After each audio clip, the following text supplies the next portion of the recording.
Welcome to my channel, folks. My name's Anthony, and this is Ramblin' in the Bramble, where we're going to walk and talk and discuss all kinds of topics. Nothing is off the table, so sit back and buckle in and enjoy the ride. My first episode of Ramblin' in the Bramble is something that's been on my mind lately, is in that should bands with 0 or no remaining members left carry on as a band? I mean, when is a band no longer a band? And I was having this discussion recently at a concert with my friend that I went with, and someone else in line that just had that just recently saw Lynyrd Skynyrd. It was one of the first bands that comes to mind with the passing of Gary Rossington.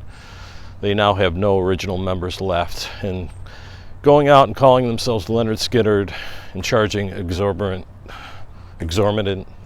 however you say that word, ticket prices. And, some folks, to the, casual fans and casual listeners, say, hey, as long as they sound good and do the music justice, that's okay.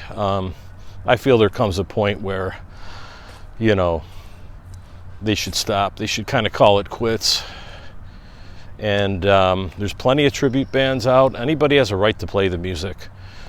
But you could say, you can go under a tribute band, or you could go out as, say, an evening of the music of Lynyrd Skynyrd, or something like that.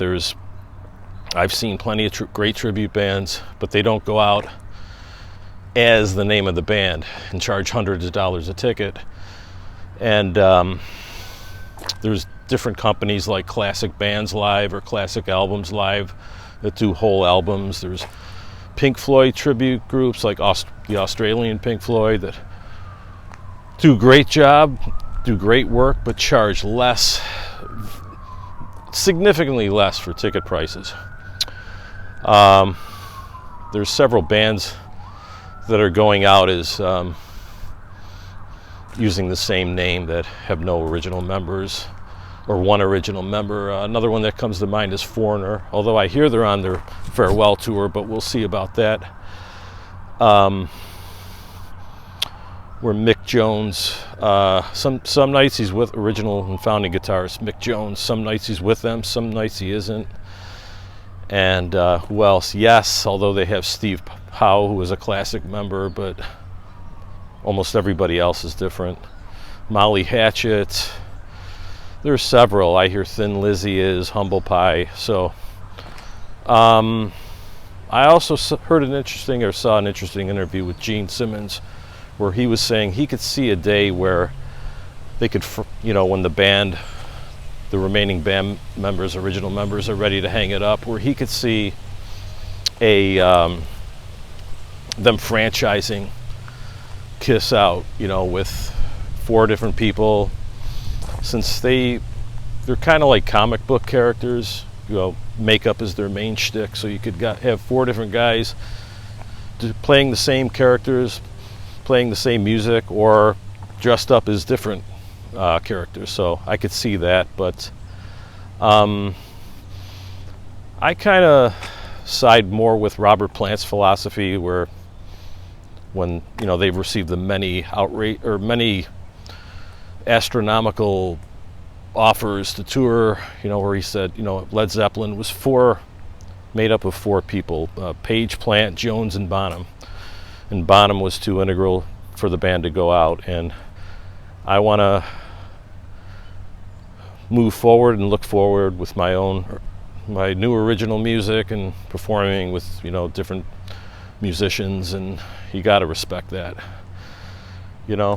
Yeah, Paul McCartney and Eric Clapton do play Beatles. They play, Beatles and Cream respectively, but you don't see them going out as the Beatles and Cream. So that's basically how I feel about it, and maybe bands with 0 or 1 original member should kind of know when to pack it in. Thanks for listening.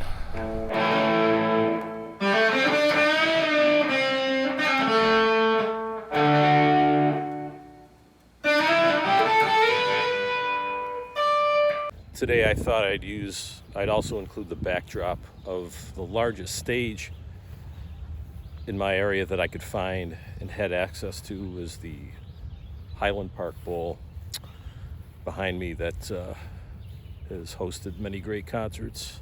I actually saw the Tedeschi Trucks Band here once, and also I think it was George Thorogood and others.